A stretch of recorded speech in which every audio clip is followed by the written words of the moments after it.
Ang pamagat ng tulang ito ay Ikaw at Ako, sa panulat ni Gemma Ritayas.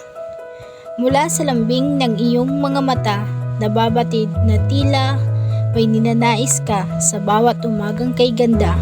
Kailangan ko ang yapos mo, sabayan pa ng mga paru-parang nagliliparan sa aking dibdib. Ikaw ang tagutay sa nilikha kong tula. Ikaw ang taong nais kong angkinin at sa puso kong ikaw lagi ang sambit.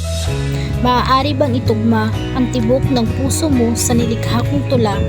Ako lagi ang aalalay sa tuwing nahihirapan ka, laging naghihintay sa sasapit na umaga. Ako yaong nangangarap na ika'y makasama sa bawat sasapit na umaga. Ikaw ang meron ako, ikaw ang tinuring kong prinsipe sa aking pumunting palasyo. Ikaw ang naghahatid ng kaligayahan sa aking kastilyo. Ikaw ang nag-iisang tao